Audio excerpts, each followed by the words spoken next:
Hello, my lovely Capricorn. Welcome to my channel, The Insightful Bee. Sa hindi pa nakapag-subscribe ng aking channel, huwag kalimutan i-click ang notification button at mag-subscribe sa aking channel para sa mga bagong videos at updates.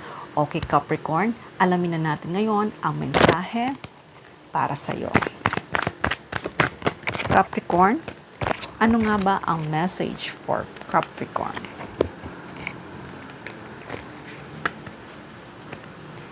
Sa mga new subscriber, welcome. Thank you. Sa mga viewers, huwag kalimutan, pakiclick ang subscribe. Thank you. Okay, Capricorn. The Fool, Ten of Wands, Two of Wands,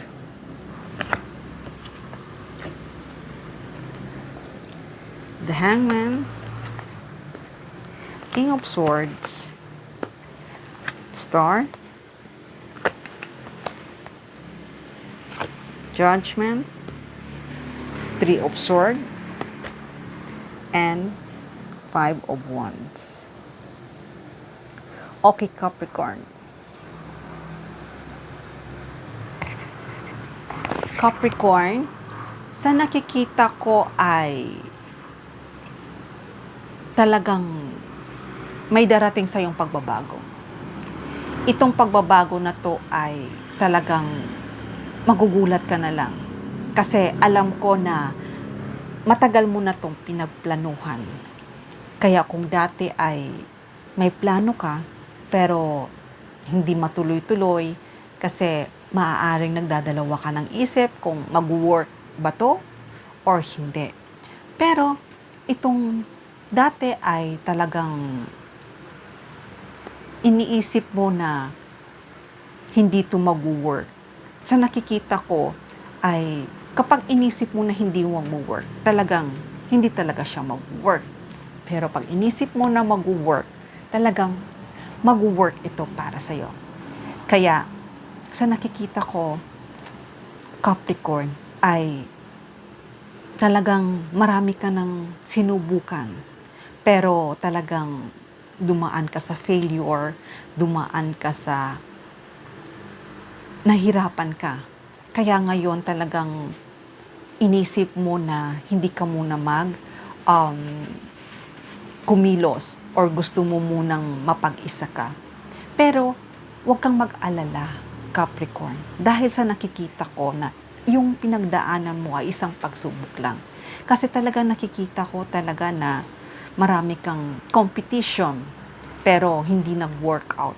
Maraming arguments, at kaya hindi nag-workout. Kaya nasasaktan ka. Nasasaktan ka na magsimula ka ulit.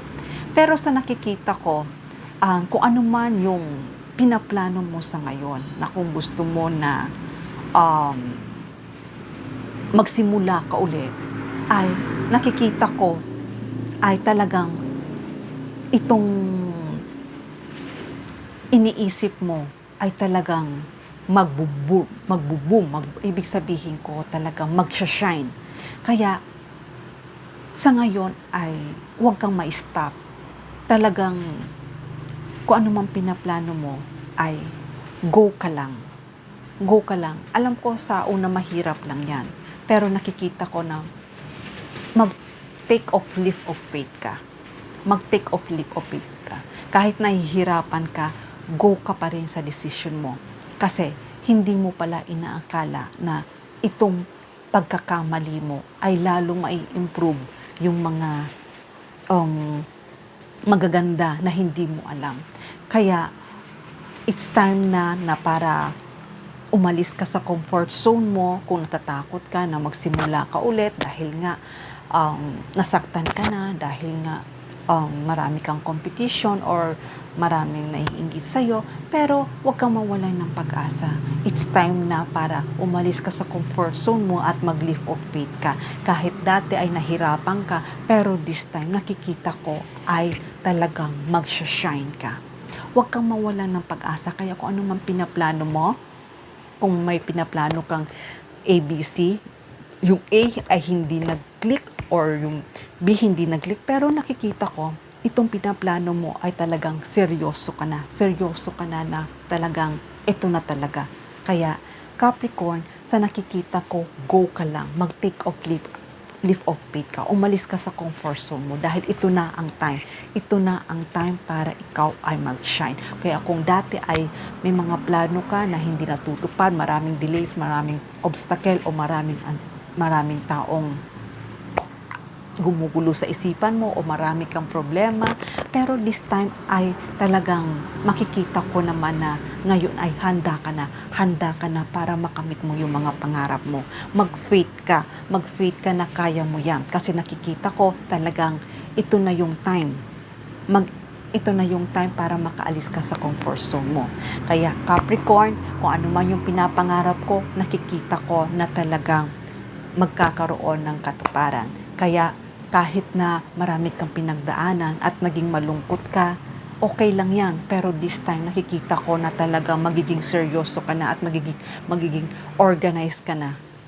At itong pagli-lift of faith mo at itong muling pagsubok muli, alam ko na itong gagawin mo ay talagang magiging okay na ang lahat.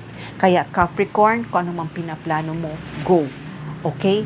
Kaya Capricorn, kalimutan mo na yung mga failure mo yon. Kalimutan mo na kung ano man yung argument na yon. Kung may mga kaaway ka, patawarin mo na sila. Kung may mga nasaktan ka, patawarin mo na sila. Basta ang importante, mag-focus ka. At nakikita ko naman ngayon ay mag-focus ka na at magkakaroon ka na ng faith na kaya mong abutin ang mga pangarap mo. At nakikita ko yon na talagang ito na yung time. Ito na yung time na matutupad na kung ano man ang pinapangarap mo. Okay, Capricorn, hanggang dito lang muna ang mensahe na to. Love and peace. Mwah.